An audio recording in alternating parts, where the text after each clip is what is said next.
In this video, we are going to talk about prism surface area and volume, and we are going to talk mainly about volume today. Okay, there's a principle that we want to talk about first. It's called Cavalieri's principle.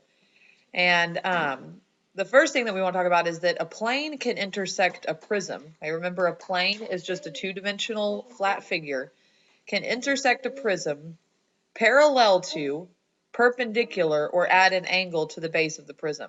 The manner in which that plane intersects the prism affects the shape of that cross section. Okay, so the two shapes that it cuts in half. Cavalieri's principle says that if two solids have equal heights and the cross sections formed by every plane parallel to the bases of both solids have equal areas, then the two solids have equal volume. And I'll show you what we mean by that. So Cavalieri's principle says that if the area of this cross section, this plane that's cutting them in half, is the same, if the area of those is the same and the height of the prism is the same, then we know that the volume is the same. So if we look right here at the height of this prism, remember, this is the slant, right? The 10 centimeters, that's not the height of the prism. The height is right here. It has to make a right angle to the ground, okay? So the height of this prism is 8 centimeters. The height of this prism is 8 centimeters. The height of this prism is 8, and then the height of this one, this dotted line, is 8. So all four of these prisms are the same height. So now we want to find the area of this cross section, okay? Here's this cross section right here, right? It's a parallelogram, so we're just going to take base times height. 6 times 4 is 24 centimeters squared. So that's the area of that cross section. Okay, this is a triangle, right? So area of a triangle is 1/2 base times height. 12 times 4, so the base times the height, is 48. Because look, down here it shows us that this is a right angle. So we know that the 4 is the height, 12 is the base. 12 times 4 is 48. 48 divided by 2 is 24. So this has 24 centimeters squared. This one is a rectangle. 9 times 3 is 27 centimeters squared. And then this last one is also a triangle. Here we have this right angle. Okay, so we know that this is the base, this is the height. 6 times 8 is 48. 48 divided by 2 is 24 centimeters squared. Okay, now we knew all four have the same height, but only 3 of these have the same area for the cross section. So only these 3 will have the same volume. This one will not have the same volume. Okay, so just a real quick review for volume of prisms.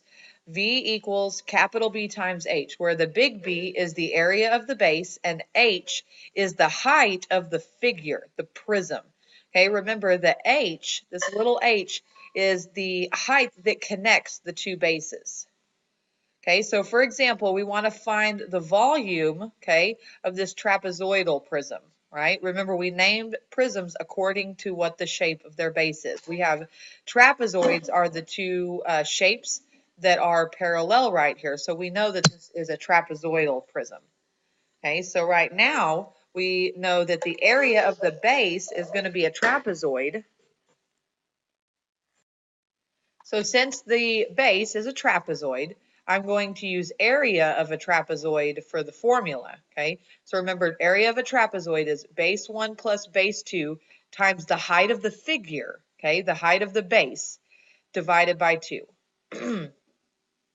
So what we're going to do here is we are going to take base 1 plus base 2, okay? 8 plus 2 is 10, okay? The height of the trapezoid is 4. Okay, see how this dotted line here in between the 8 and 2, so we know it's 4. And we're going to divide it by 2. Okay, so this is the area of the trapezoid. 10 times 4 is 40, and 40 divided by 2 is 20. So the area of the base is 20.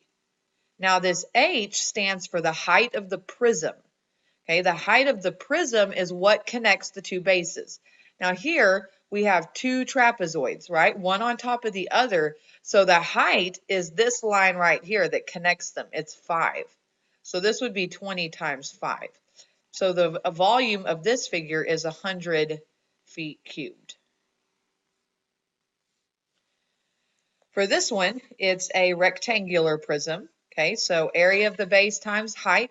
Okay, our base is a parallelogram. Okay, so a parallelogram has an area of length times width. So we have 7 times 5, which is 35.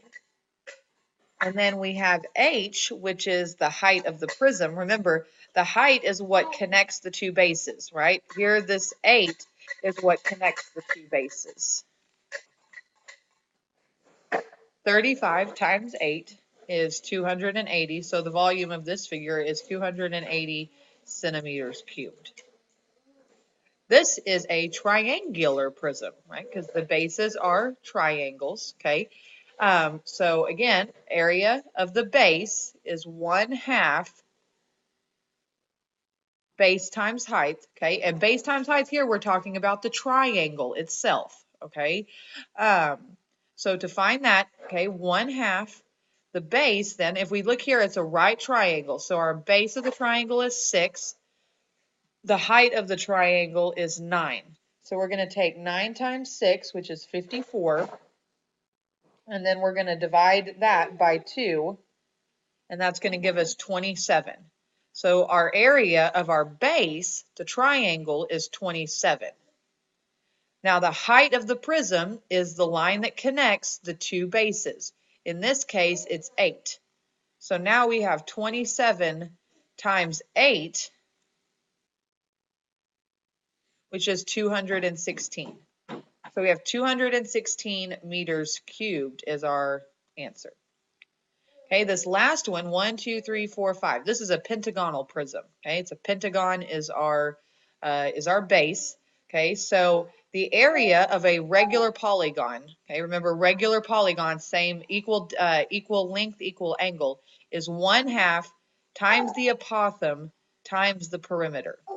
So we have 1/2 times the apothem. Remember, the apothem is the line that goes halfway in the polygon here. So that's 4.13. Okay, and then the perimeter of the figure. So we have 6 kilometers is one side. It's a pentagon. 6 times 5 is 30. So the perimeter is 30. So now we're going to take 4.13. We're going to times that by 30. And we're going to divide it by 2. And that's going to give us 61.95. From there, we're going to take 61.95 because that's the area of our base. So we have 61.95. So we're going to take 61.95 and we're going to multiply that times 12, which is going to give us 743.4 kilometers cubed. And that is the end of Prism and Surface Area 1.